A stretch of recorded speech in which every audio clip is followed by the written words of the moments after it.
Ini menu makan bergizi gratis di sebuah sekolah di Kupang, NTT.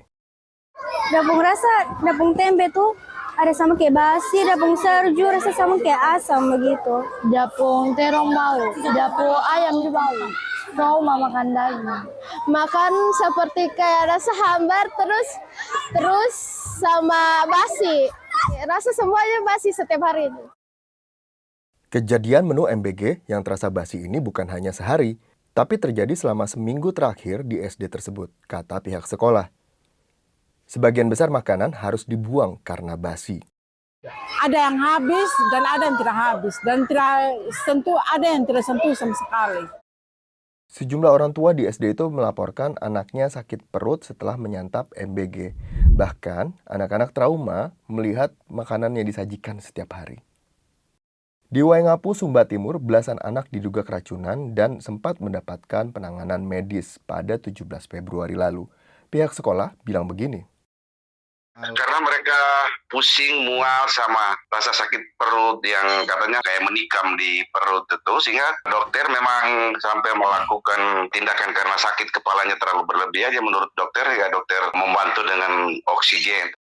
Pada hari pertama pelaksanaan MBG, 15 siswa mengaku sakit setelah menyantap mie, telur, dan tempe yang menurut pengakuan orang tua siswa dalam keadaan basi.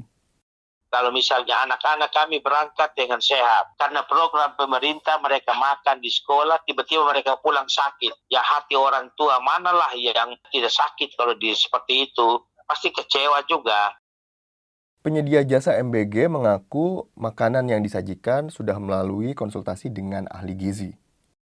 Kita pun orang ini kan ternyata tidak terbiasa dengan makanan yang dipakai dengan keju dan susu. Makanya dia seperti itu, mereka muntah itu karena tidak terbiasa saja. Karena ada juga yang tidak suka makan telur dan ada yang alergi.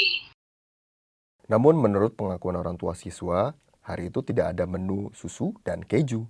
Di sekolah lainnya, masih di Waingapu, 2 hari setelah kasus itu, pihak sekolah menemukan daging ayam dalam keadaan belum matang dalam menu MBG seperti ini. Ini anak-anak makan tidak bisa makan lagi. Kasus serupa terjadi pada 16 Januari lalu di sebuah SD di Sukoharjo, Jawa Tengah. Dari 200 siswa, terdapat 10 siswa yang keracunan. Diduga akibat memakan ayam tepung yang sudah beraroma busuk. Pihak sekolah lalu menghubungi tim Satuan Pelayanan Pemenuhan Gizi (SPPG) dan petugas kesehatan dari puskesmas setempat. Anak-anak yang mengalami gejala keracunan langsung diberi obat. Belakangan, pihak SPPG setempat mengakui proses memasak ayam yang kurang matang. Dalam pelaksanaannya, belum ada mekanisme penanganan jika menu MBG menyebabkan anak-anak keracunan, seperti siapa yang akan menanggung biaya pengobatan bila anak-anak masuk rumah sakit. Di Semarang, saat ada kasus yang sama, seorang siswa SMA dibawa ke puskesmas dan menerima pengobatan gratis. Dia harus izin sakit 2 hari untuk memulihkan kondisi. Malamnya itu dia sampai muntah-muntah, pusing, demam, terus sampai nggak bisa tidur gitu. Untuk perawatannya kita ke puskesmas terdekat sih Kak. Pada hal serupa terulang kembali, lebih baik membawa bekal makanan sendiri dari rumah. Namun, orang tua siswa di Waingapu bilang harus merogoh kocek sendiri untuk pengobatan anaknya. Ini kan program mungkin saja ya 10-20 ribu lah untuk makanan gratis ini. Tapi kalau anak sakit, kami harus mengeluarkan uang yang lebih besar lagi untuk biaya pengobatan mereka di rumah sakit.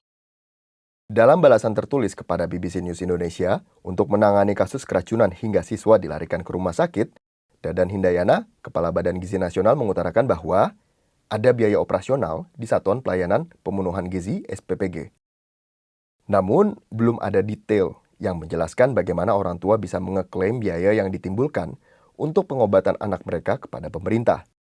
Sejauh ini, menurut Ombudsman yang bertugas mengawasi penyelenggaraan pelayanan publik, penanganan kasus keracunan MBG merupakan tanggung jawab penyelenggara pelayanan MBG setempat. Program MBG memang belum sepenuhnya dilakukan di seluruh Indonesia. Beberapa daerah masih di fase uji coba. Menurut pemerintah, per Februari ini, MBG sudah terlaksana di 38 provinsi dengan 693 satuan pelayanan. Diperkirakan pada pekan ini MBG sudah diterima lebih dari 2 juta siswa. Pemerintah mengatakan ada 3 kunci kesuksesan program MBG.